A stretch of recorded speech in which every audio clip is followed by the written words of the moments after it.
Okay, so let's take a look at a more structured method for tackling all the questions in abstract reasoning.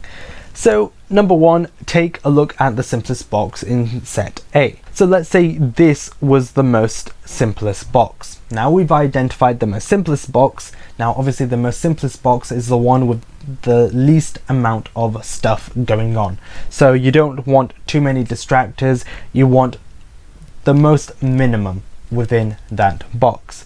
Number two, apply your preferred method. So using whichever mnemonic you decided to go with, apply that to the most simplest box. So see if this box here follows a shape pattern or a position pattern or an angles arrangement pattern, or is it the number of circles, or is it the different types of colors there are.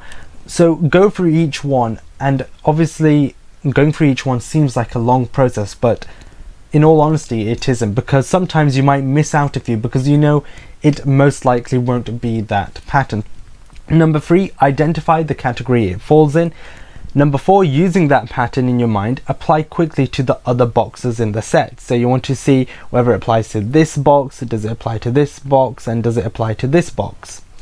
Number five, finding the pattern in the other set is quite simple as it falls in the same category that you just identified. So let's say, for example, set A, the pattern was that each of the shapes were white. Now in set B, it would be all of the shapes would be either black or grey or some other color apart from white. Now obviously you don't have to use this, you can use whichever technique you feel comfortable with, but this is a relatively common example used amongst all UCAT students. Now here are just a few tips for abstract reasoning. Number one, keep an eye out for at least two patterns. You will find that some certain patterns, such as color, are relatively distinct and you're able to identify that very quickly, and what they'll tend to do is add in another pattern. So sometimes if you identify at least one pattern, you usually get half the mark. So let's say it was out of 5 and you identified only one, then sometimes you might get 3, sometimes you might get 2 out of 5.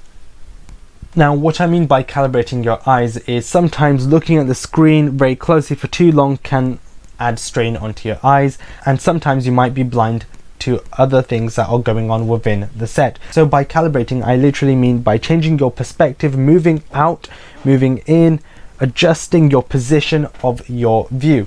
And this actually does help, because up close you'll be looking at things in detail, but from far away you might be able to see certain patterns more quickly. So calibrating your eyes, moving back and forth does help. Okay, so tip number 3 is look for what hasn't changed. Now in the set A, B questions, you want to identify what is similar between each of the boxes within set A. Now basically looking for what hasn't changed. So focus on a specific object and identify the same object in the next box. See, has it changed at all? If it hasn't, then identify what hasn't changed, whether that's color, size, position, and then by doing this you're more likely to come towards a correct answer and a pattern. And lastly, if it takes you more than 10 seconds to identify a pattern, then you are looking at a distractor. Now obviously 10 seconds is pretty exact, but obviously around between 10 seconds to 20 seconds. If it takes you longer than that, you are 100% looking at a distractor and you should shift your focus to somewhere else.